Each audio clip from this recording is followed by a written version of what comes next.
Olá, olá, vamos lá então, dando sequência. Pessoal, qualquer dúvida sobre os temas que nós já discutimos aí, podem entrar em contato a hora que vocês quiserem, tá? Temos aí as redes sociais, os WhatsApps da vida, os grupos aí da sala. Pode mandar as dúvidas aí que nós vamos esclarecendo para vocês. Bom, analisamos as fases determinadas no artigo 68 do Código Penal, de forma bem simples, né? Só para que vocês possam entender quais são as circunstâncias que se analisam em cada uma das três fases. O critério é o trifásico, para poder individualizar a pena. Portanto, diante desta situação que nós estamos então aí mencionando, nós concluímos que nas três fases são circunstâncias distintas que se analisam em cada uma delas. Na primeira fase, o juiz deve analisar as circunstâncias judiciais do artigo 59. Na segunda fase, as agravantes e atenuantes estão no artigo 61, 62, 64 e 65 do Código Penal. Nessas duas fases, o juiz tem o poder discricionário de caminhar entre o mínimo e máximo abstrato dado pelo legislador, mas não pode romper esses limites. Na terceira e última fase, ele vai verificar então a existência de majorantes ou minorantes, ou seja, causas de aumento ou causas de diminuição de pena. E agora, então, só nessa terceira e última fase é que os limites mínimo e máximo podem ser rompidos, extrapolados para menos ou para mais, porque agora na terceira e última fase quem dá a fração de aumento ou de diminuição é o legislador, enquanto nas duas primeiras fases a quantidade que vai ser elevada ou reduzida é poder discricionário do juiz, com recomendação do STJ que ele poderia usar o critério de 1/6 como fração. Já a doutrina menciona que poderia ser nas circunstâncias judiciais da primeira fase, 1/8. Ok? Resuminho bem simplesinho do que nós acabamos de analisar. Vamos verificar agora o que significa essas circunstâncias, tá? Porque vou dizer para vocês já uma questãozinha que já identifiquei aí em concurso. Então, só para que vocês possam entender. As circunstâncias que são inseridas nessas três fases de fixação da pena, elas são classificadas como judiciais ou como legais. As judiciais, em regra, elas vêm previstas no artigo 59 do Código Penal. Mas, excepcionalmente, nós encontramos circunstâncias judiciais especiais, como, por exemplo, no artigo 291, parágrafo 4º da Lei 9.503/97, que é o Código de Trânsito Brasileiro. Tá? Lá no parágrafo 4º do artigo 291 do Código de Trânsito, nós temos circunstância judicial especial.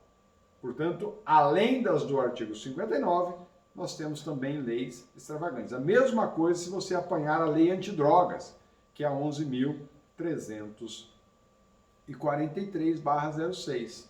Né? A 11.343/06, lá no artigo 42, também traz circunstâncias judiciais especiais. Mas aqui nós vamos tratar só daquelas inseridas no artigo 59, que nós estamos tratando aqui da parte geral do Código Penal. Se você abrir o artigo 59 do Código Penal, vocês vão ler e contar aí 8 circunstâncias judiciais. Tá? O 59 diz assim, ó, fixação da pena. Tá? E aí o legislador menciona, o juiz atendendo à culpabilidade. A culpabilidade é a primeira circunstância judicial. Aos antecedentes, a segunda. A conduta social, terceira. a personalidade do agente. Quarta, os motivos do crime. Quinta, as consequências do crime. Sexta, as circunstâncias do crime. Sétima, o comportamento da vítima. Oitava. Então, o legislador indica 8 circunstâncias classificadas como judiciais no Código Penal. São essas 8 que nós vamos analisar na nossa sequência aqui, tá bom? Então, nós temos as chamadas circunstâncias judiciais. Essas circunstâncias judiciais, o juiz vai analisá-las na primeira fase de fixação da pena, tá bom? Depois nós temos as circunstâncias classificadas como legais. As circunstâncias legais, elas são divididas em qualificadoras, tá? Então nós temos as qualificadoras, nós temos as agravantes e as atenuantes, e nós temos as majorantes e minorantes, que são as causas de aumento ou diminuição de pena. É aqui que eu preciso fazer uma observaçãozinha com vocês. Veja, nós discutimos na nossa aula anterior que na primeira fase o juiz verifica, analisa se faz presente circunstâncias judiciais. Significa aquelas do artigo 59 do Código Penal. E aí ele vai verificar se elas são favoráveis ou desfavoráveis. Geralmente, ele vai verificar se elas são desfavoráveis, porque se elas forem favoráveis, elas continuam no limite mínimo. Nós já falamos, o juiz não pode sair do mínimo abstrato. Tá? Na segunda fase, a gente analisa as circunstâncias agravantes e atenuantes. Na terceira fase, as causas de aumento ou as causas de diminuição. O problema maior a pergunta que se faz e que eu já vi fazer em qual das 3 fases de fixação da pena deve-se analisar as circunstâncias qualificadoras? Entenderam? Olha, já dei a dica para vocês na aula anterior. A qualificadora, pessoal, na verdade, você não analisa em nenhuma das fases. Ou, se você quiser, você pode dizer que a qualificadora é o primeiro passo da primeira fase. Mas, na verdade, nem seria muito desta forma. Lembra-se quando eu disse na aula anterior para vocês? Quando eu vou iniciar a análise das circunstâncias do artigo 59, eu preciso primeiro saber se o crime é simples ou se ele é qualificado. Ok? E aí eu usei como referência o artigo 155 do Código Penal. Se eu estiver diante de fixar uma pena de um crime de furto simples, eu vou começar com o mínimo de 1 ano, porque a pena abstrata do furto simples é de 1 a 4 anos. Mas se o crime de furto for qualificado, eu disse na aula anterior, aí eu deixo essa pena de 1 a 4 de lado e eu passo a ter como referência mínima a qualificadora. Aí eu vou lá para o parágrafo 4º do artigo 155 do Código Penal e eu vou ver que no preceito secundário a pena é de reclusão de 2 a 8. Portanto, ela é o dobro da pena mínima do tipo simples, fundamental, que é o caput, e o máximo em abstrato do tipo simples, fundamental, caput. Ela é o dobro, tanto no mínimo quanto no máximo. Agora eu abro mão daquela pena de 1 a 4 anos e eu uso como referência a da qualificadora, de 2 a 8. E dentro da primeira fase, então, eu vou para o segundo passo. Ou então, se você quiser, primeiro eu verifico se o crime é simples ou se o crime é qualificado. Se ele for simples, eu ingresso na primeira fase com o mínimo do simples. Se o crime for qualificado, eu ingresso na primeira fase com o mínimo do qualificado.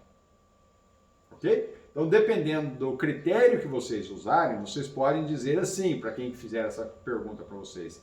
A primeira fase ela é dividida em 2 passos. Primeiro eu vou verificar se o crime é simples ou se ele é qualificado. Se ele for qualificado, no primeiro passo eu identifico o mínimo do crime qualificado. E aí, no segundo passo, eu passo a analisar as circunstâncias judiciais que vai incidir sobre o mínimo do crime qualificado. Ou então você pode responder, a qualificadora, ela não é analisada em nenhuma das três fases. Eu preciso verificar se o crime é simples ou qualificado e depois de eu fazer essa análise externa, aí é que eu vou para a primeira fase, levando em consideração o mínimo do simples ou o mínimo do qualificado. Tranquilo? Então, quando que eu identifico que é uma qualificadora? E qual a diferença da qualificadora para agravante, para causa de aumento de pena? É fácil de identificar isso na leitura da parte especial do Código Penal, da parte geral do Código Penal. Quando for uma qualificadora, ela traz limites novos e distintos da pena fundamental, do tipo fundamental. Olha o exemplo que eu dei. Se você apanhar a pena do artigo 155 no caput, que é o tipo fundamental, a pena é de 1 a 4. É reclusão, então aparece assim, pena, reclusão de 1 a 4 anos e multa. Se você vai no parágrafo 4º, agora você vai olhar lá no parágrafo 4º, está dizendo assim, pena, reclusão de 2 a 8 anos. Verifica que a qualificadora traz pena privativa de liberdade. A qualificadora traz reclusão ou detenção. E sempre ela tem pena maior no mínimo e no máximo do tipo fundamental a que ela está inserida. Então o parágrafo 4º está inserido dentro do artigo 155 do Código Penal. Mas o parágrafo 4º traz uma pena mínima de reclusão maior do que a mínima do caput. E ele traz uma pena máxima maior do que a pena máxima do caput. Isso é qualificadora. A qualificadora traz pena de reclusão ou de detenção. E ela sempre é mais gravosa do que a reclusão ou detenção do caput. Quando isso acontecer, você está diante de uma qualificadora. É a mesma coisa o homicídio. Você pega lá o artigo 121 do Código Penal, o legislador diz assim, ó, você abre o 121, vai nele lá no teu código. Você olha em cima, está lá em negrito, na denominação do crime. Está assim, ó, homicídio simples. É o tipo fundamental. Matar alguém, pena, reclusão de 6 a 20 anos. Isso é um homicídio simples. Aí, segue observando e você vai verificar no parágrafo 2º. Olha o que o legislador fala. Em negrito, lá em cima, na denominação do crime. Homicídio qualificado. Aí o legislador vai lá e diz, se o homicídio é cometido, aí ele vai colocando todas as formas qualificadas. Tá? E lá na frente, a hora que ele termina de elencar as formas qualificadas, ele coloca assim, pena, reclusão. Veja que no caput a pena também é de reclusão. Só que agora no parágrafo 2º ele traz uma pena própria, só para essas situações do parágrafo 2º. E aí ele vem lá e menciona, pena, reclusão de 12. Olha que no tipo simples é de 6, agora ele dobrou a pena. De 6 a 30 anos. Veja que é pena também de reclusão, mas é uma pena própria, diferente da pena do caput e sempre maior. Tá? Não precisa sempre dobrar, mas é sempre maior. Então veja, coincidiu de dobrar aqui no homicídio, conseguiu de dobrar no furto, mas às vezes não dobra. Poderia aqui, por exemplo, ao invés do mínimo do tipo fundamental, que é 6 na qualificadora, o mínimo não precisava ser 12, poderia ser 10. Tá? Não importa. Mas na qualificadora, há pena própria de reclusão ou de detenção e ela sempre traz mínimos e máximos superiores ao tipo fundamental. Quando isso acontecer, você está diante de uma qualificadora. Isso é circunstância qualificadora. E o que é uma agravante? Pessoal, a agravante aqui no caso, tá, elas vêm previamente descritas pelo legislador. Tá? O legislador indica o rol de agravantes, assim como ele indica o rol de atenuantes. Então veja, quando você estiver diante de uma situação descrita nos artigos 61, 62, 65 e 66, vocês vão ver, você vai verificar que não tem pena própria. Tá? Não há pena própria. Olha o que diz o 61. Você abre o artigo 61 do Código Penal, está escrito assim, circunstâncias agravantes. O legislador diz, são circunstâncias que sempre agravam a pena. Mas veja que aqui ele não fala de reclusão, não fala de detenção, não tem nada disso. Ele só menciona que elas sempre agravam a pena, só isso. Tá? E aí ele vai elencar o rol. Sempre agrava a pena quando não constituem ou qualificam o crime. Aí ele vem lá e coloca a reincidência, ter o agente cometido o crime por motivo fútil ou torpe, para facilitar, e ele vai elencando o rol de circunstâncias agravantes. Veja que aqui, na agravante, o legislador não menciona que ela é de reclusão ou de detenção, não traz mínimo e não traz máximo, assim como também não traz frações. Metade, 1/3, 2/3, 1/5, 1/6, não traz isso. Ele só elenca o rol de circunstâncias.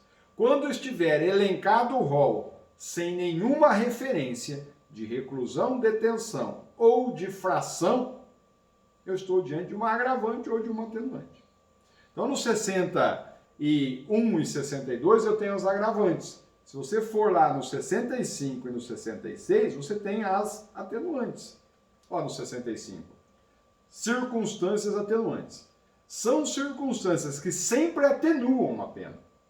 Não mencionou reclusão, não mencionou detenção e não mencionou frações. 1/3, 2/3, 1/5, 1/6 e assim por diante. E aí, logo na sequência, ele vem e elenca o rol. Aí ele vai lá e vai dizer, ser o agente menor de 21 na data do fato, maior de 70 na data da sentença, e vai elencando o rol.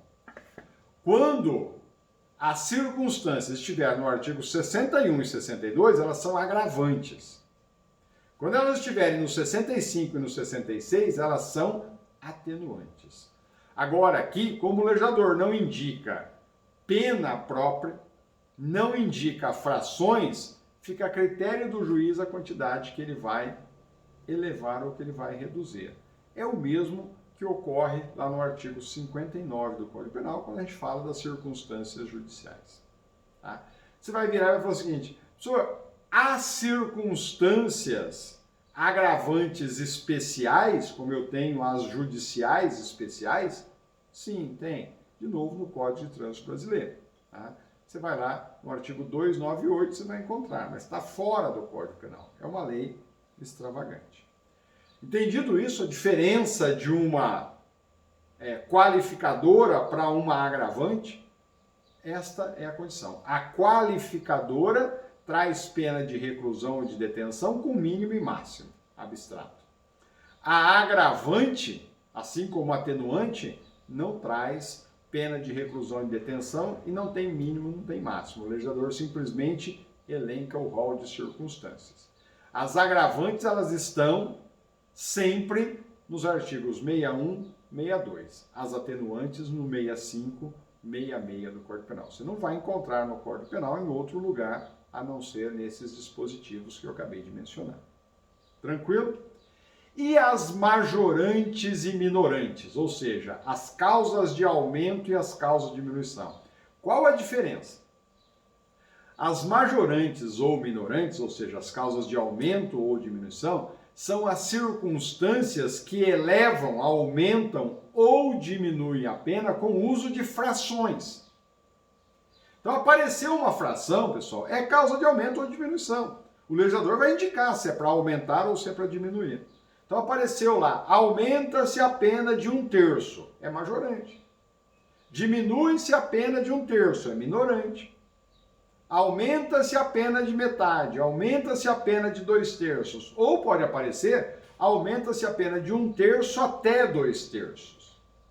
Apareceu fração, é causa de aumento ou causa de diminuição. Você vai virar e falar, professor, quando que eu vou saber que é para aumentar ou é para diminuir? Aí o legislador vai te indicar isso. Na hora que você abre o tipo penal, ele vai dizer, aumenta a pena. Ó, vai lá no 155, parágrafo 1º. Abre lá. 155, parágrafo 1º. Olha o que diz o 155, parágrafo 1º. Ó, a pena aumenta-se Eu estou dizendo, para aumentar. Tá? Aumenta-se de 1/3 a fração aí. Aumenta-se de 1/3 se o crime é praticado durante o repouso noturno. Pronto, agora não é qualificadora, agora não é agravante, agora é causa de aumento de pena, ou para alguns, majorante. Tranquilo? Então olha como ficou a diferença. Se alguém questionar para vocês qual é a diferença de uma qualificadora para uma agravante ou para uma causa de aumento de pena ou para alguns majorante, vocês vão responder assim, ó. A qualificadora, ela tem pena própria diversa do tipo fundamental, de reclusão ou detenção, com mínimo e máximo. Isso é qualificadora. Apareceu dessa forma a qualificadora. Geralmente, as qualificadoras vêm num parágrafo do tipo fundamental a que ela está inserida. Isso é qualificadora. A agravante, o legislador não menciona reclusão e detenção e não menciona fração. Ele simplesmente elenca o rol delas. E aonde eu encontro o rol das agravantes? No artigo 61 e 62 do Código Penal. Eu estou diante de uma circunstância agravante e não de uma circunstância qualificadora. E qual é a diferença com a majorante ou causa de aumento de pena? A majorante, ela traz uma fração. Apareceu 1/3, metade, 2/3, 1/5, 1/6, de 1/3 a 2/3, isso é causa de aumento de pena, isso é majorante. Ok? Tranquilo? Entenderam a diferença de uma coisa para outra? É isso. Beleza? Vamos então agora, já que nós noticiamos as três fases de fixação da pena, já fizemos a diferença entre qualificadora, agravante e causa de aumento de pena, ou atenuante e causa de diminuição, não muda absolutamente nada. Vamos analisar agora cada uma dessas circunstâncias, começando com aquelas que integram a primeira fase de fixação da pena, que são as circunstâncias do artigo 59 do Código Penal. São aquelas 8 circunstâncias elencadas no artigo 59 do Código Penal. Tranquilo? Vamos verificá-las? Então vamos. Essas circunstâncias, também denominadas de circunstâncias judiciais, elas podem ser divididas em circunstâncias judiciais subjetivas e circunstâncias judiciais objetivas. Então, daquelas 8 que estão elencadas no artigo 59, são classificadas como subjetivas a culpabilidade, os antecedentes, a personalidade do agente, os motivos do crime e a conduta social. Essas circunstâncias são subjetivas porque elas estão relacionadas ao agente, ao réu, ao sujeito ativo. Tá? Portanto, são circunstâncias que diz respeito ao indivíduo em si e somente a ele.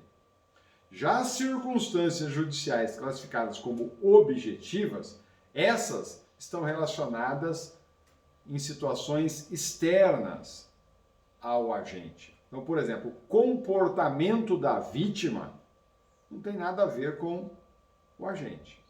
As consequências do crime ou as circunstâncias do crime estão relacionadas ao fato e não ao indivíduo. Por isso que elas são classificadas como objetivas. Então, no artigo 59, são 8 as circunstâncias denominadas judiciais. E essas circunstâncias judiciais, nós temos 3 delas que são classificadas como circunstâncias judiciais objetivas e nós temos 5 que são classificadas como circunstâncias judiciais subjetivas. As subjetivas estão relacionadas à pessoa. As objetivas estão relacionadas ao fato ou à vítima. Tranquilo? Vamos analisar a primeira das 8 circunstâncias judiciais. E a primeira delas, elencadas aí no artigo 59, é exatamente a culpabilidade. Vamos verificar o que é culpabilidade. Pessoal, culpabilidade é o especial juízo de censurabilidade sobre o autor em decorrência ou por suas circunstâncias concretas ou em decorrência de suas circunstâncias concretas. Veja, dependendo aí do que vocês forem ouvir ou ler futuramente, tá? Vocês precisam tomar um pouquinho de cuidado, que a culpabilidade hoje, ela não é mais tratada como alguns assim a tratavam antigamente. Ou seja, mencionava-se antigamente que a culpabilidade ela tinha relação com a intensidade do dolo e o grau da culpa. Não é mais isso que se analisa. Então, veja, se falava o seguinte, ó, só para vocês entenderem. Você vai falar assim, professor, mas pera lá, culpabilidade não é requisito do crime? Nós estudamos na teoria do crime que para existir crime eu preciso ter um fato típico, ilícito e culpável. Portanto, a gente estudou fato típico, ilicitude e culpabilidade. Aqui no artigo 59, é esta a culpabilidade que nós vamos ter que analisar novamente? Não. Esta culpabilidade da teoria do crime, ela está relacionada à capacidade de compreensão do agente. Tá? Maneira como o indivíduo se comporta em decorrência da possibilidade ou não dele entender o caráter ilícito do fato. Não é essa a culpabilidade. Alguns doutrinadores até criticam, diz que o legislador aqui não foi bem, deveria ter usado uma outra denominação na circunstância judicial. Porque às vezes você confunde essa culpabilidade do artigo 59 com aquela que nós já estudamos na teoria do crime, que não tem nada a ver uma coisa com a outra. E não é difícil vocês encontrarem um doutrinador dizendo, tá, ou algum vídeo aí que vocês vão encontrar, onde a pessoa menciona que a culpabilidade aqui no artigo 59 do Código Penal, ela é analisada levando em consideração a intensidade do dolo e grau da culpa. Não é isso também que se analisa mais. Então imagine vocês a seguinte situação. Seria mais culpável ou menos culpável o indivíduo, por exemplo, que comete um homicídio, mas para tanto ele vai lá e dá uma facada na pessoa, uma única facada, que, sei lá, por azar da vítima, esse golpe atingiu o coração dela. Tá? A intensidade do dolo de matar aí foi menor do que daquele indivíduo que ao matar a vítima o faz com 122 facadas. Então, este segundo indivíduo demonstrou uma intensidade maior da vontade de matar. Estava com ódio tremendo da vítima, por isso cravou-lhe 122 facadas no corpo. Portanto, a culpabilidade dele seria maior do que do primeiro. Tá? Essa era a análise antigamente que se fazia sobre culpabilidade, não é mais isso hoje. Tá? Em relação ao grau de culpa, é diferente de, por exemplo, você estar realizando um comportamento. Vamos imaginar, você está dirigindo um veículo onde a velocidade é de 40 por hora, você está a 50 e atropela e mata ou lesiona alguém. O grau de culpa sua aqui é menor. Totalmente diferente daquele indivíduo que a velocidade é de 40 e ele está a 120 por hora e ele atropela e mata uma outra pessoa. Agora o grau de culpa seria maior. Tá? A culpabilidade era analisada, ou alguns diziam que se analisava a culpabilidade dessa forma. Esta culpabilidade do artigo 59 do Código Penal não é isso. Tá? Ela não é aquela culpabilidade de estrutura do crime que nós já analisamos. Aqui a culpabilidade ela é baseada no livre-arbítrio do indivíduo. Tá? Então veja, é um juízo de reprovação daquele indivíduo que podia e devia ter agido de acordo com o direito. Essa é a culpabilidade que nós vamos verificar aqui. Na verdade, a culpabilidade aqui nada mais é do que um juízo de censura pelo mau uso da liberdade. Veja que a Constituição Federal nos dá a liberdade como regra. A perda da liberdade, a prisão é exceção. Tá? E agora a culpabilidade é analisada aqui no artigo 59 como o mau uso dessa liberdade. Você não conseguiu comportar-se no uso da sua liberdade de acordo com as normas estabelecidas pelo Código Penal ou por leis extravagantes.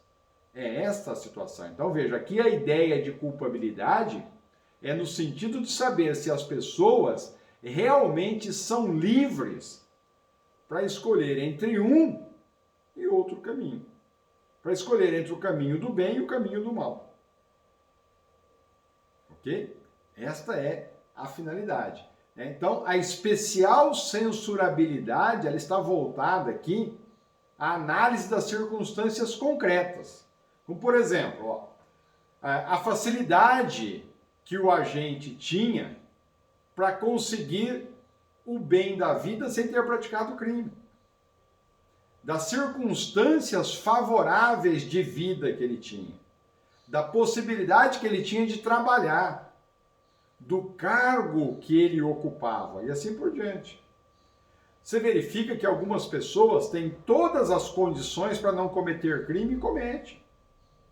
Já tem outras pessoas que estão dentro de uma sociedade ou numa situação dentro da sociedade que há uma tendência maior à prática de crime. É exatamente desse ponto que você extrai a culpabilidade. E a culpabilidade nos traz a ideia de co-culpabilidade. Vocês vão encontrar esse termo na doutrina, co-culpabilidade. O que significa essa co-culpabilidade? Então, veja, a culpabilidade, né, que é a análise da condição do indivíduo dentro da sociedade, se ela era boa ou se ela era ruim, se ele tinha, usando daquela liberdade, a possibilidade de seguir o caminho do bem ou de seguir o caminho do mal. Essa é a culpabilidade.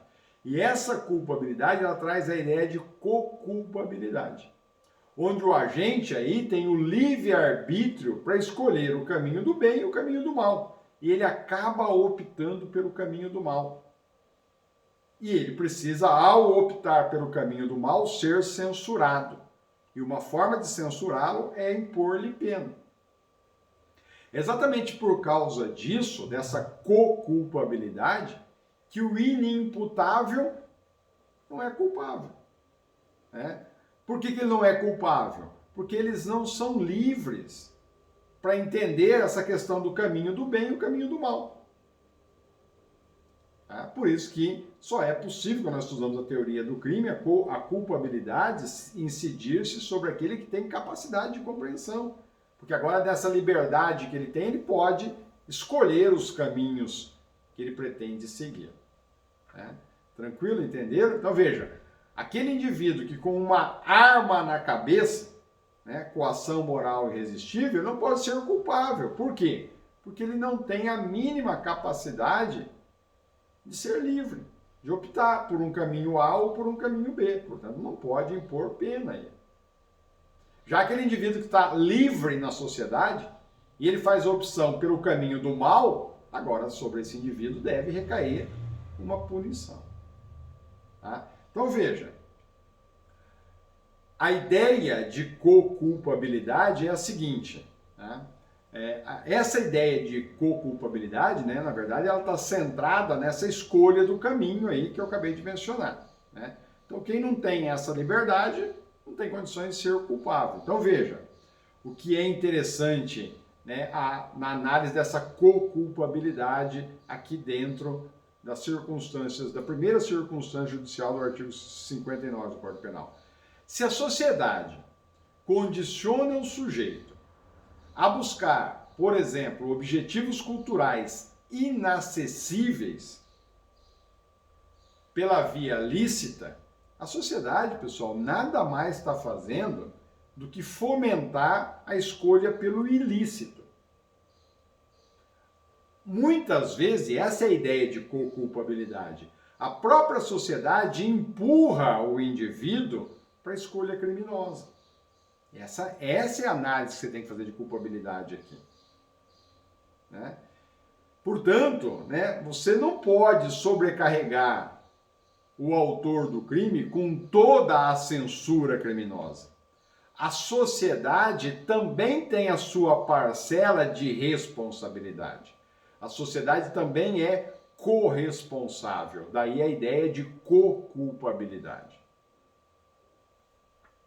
Então você precisa abrandar a responsabilidade do autor quando você identifica que naquele caso concreto a sociedade também tem responsabilidade nisso.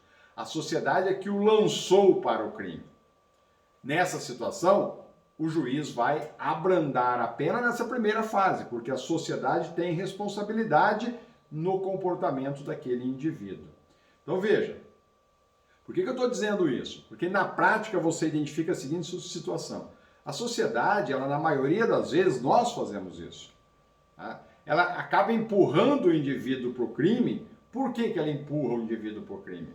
Porque ela vai lá e diz o seguinte, a sociedade vai lá e diz mais ou menos assim, tá?